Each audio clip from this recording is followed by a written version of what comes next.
Hello കൂട്ടുകാരെ. അങ്ങനെ ഇങ്ങനെ ഇരുന്ന ടൈമിൽ ഉച്ചക്കത്തേക്ക് കറിയൊന്നുമില്ലായിരുന്നു. അങ്ങനെ ഇരുന്നപ്പോഴാണ് ഇച്ചിരി കൊഞ്ച് കിട്ടിയത്. ഞാനൊന്നും നോക്കിയില്ല, കൊഞ്ചെടുത്ത് കറി വെക്കാമെന്ന് വിചാരിച്ചു. ആദ്യം ഞാൻ കണ്ടല്ലോ സാധനങ്ങളൊക്കെ, കൊഞ്ച് കഴുകി എല്ലാം റെഡിയാക്കി വെച്ചേക്കും കേട്ടോ. ചട്ടി അടുപ്പത്ത് വെച്ചു.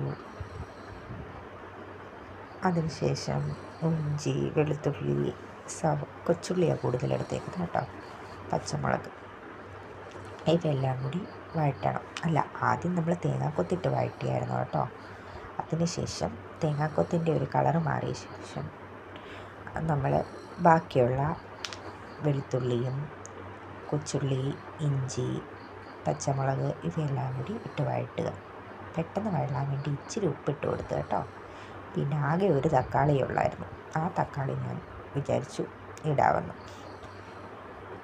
ഒരു തക്കാളി ഞാൻ എനിക്കറിയാവുന്ന ഒരു തരത്തിൽ കട്ട് ചെയ്തു.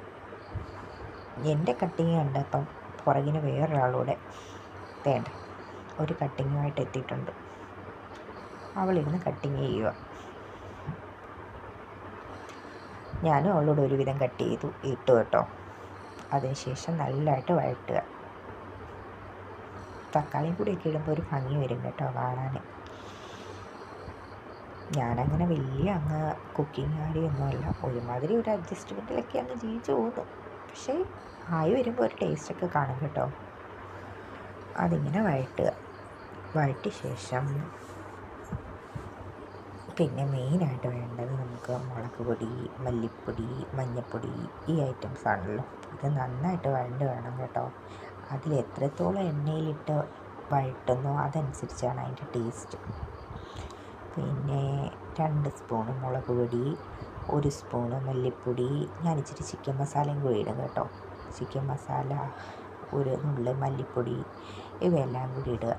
കൂട്ടത്തിൽ ഇച്ചിരി കുരുമുളക് കൂടി ഇടും.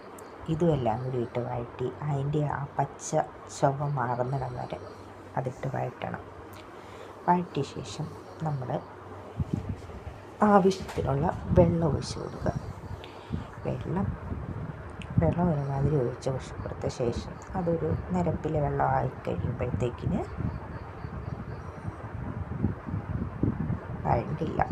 വഴണ്ട ശേഷം വെള്ളം ഒഴിച്ച് കൊടുക്കണം കേട്ടോ. വെള്ളം ഒഴിച്ച് കൊടുക്കുന്നതിന് മുമ്പ് ഞാൻ കൊഞ്ചിട്ടു കേട്ടോ.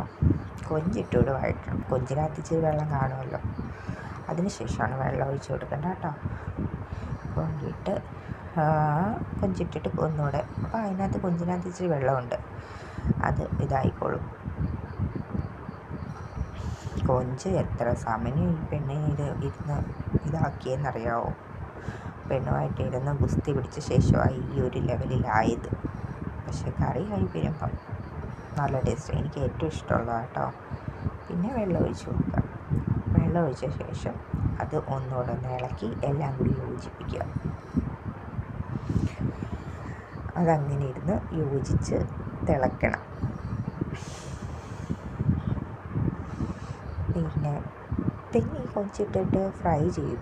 ഇതിൽ നല്ലതാണ് ഫ്രൈ, പക്ഷേ എനിക്ക് ഏറ്റവും ഇഷ്ടം കറി വെക്കുന്ന കേട്ടോ. നമ്മൾ ആ പുളിയൊക്കെ ഇട്ട് അതിൻ്റെ ഒരു ടേസ്റ്റ് വേറെ തന്നെ കേട്ടോ.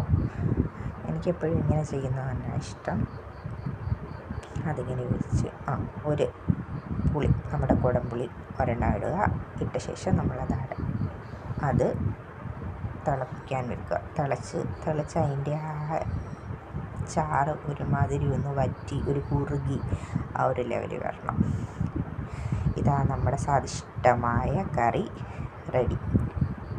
കണ്ട, ഗ്യാസ് ലാഭിക്കാനായിട്ട് ഞാൻ അടുപ്പിലാണ് ചെയ്തത് കേട്ടോ. ഞങ്ങളെപ്പോലുള്ള ചെറിയ ചെറിയ വീട്ടമ്മമാർ ഇങ്ങനെയുള്ള ചെറിയ ചെറിയ കാര്യങ്ങൾ ചെയ്താണ് കേട്ടോ ഓരോ മാസം നമ്മുടെ ബഡ്ജറ്റ് അഡ്ജസ്റ്റ് ചെയ്ത് പോകുന്നത്. ഇതാണ് നമ്മുടെ കറി.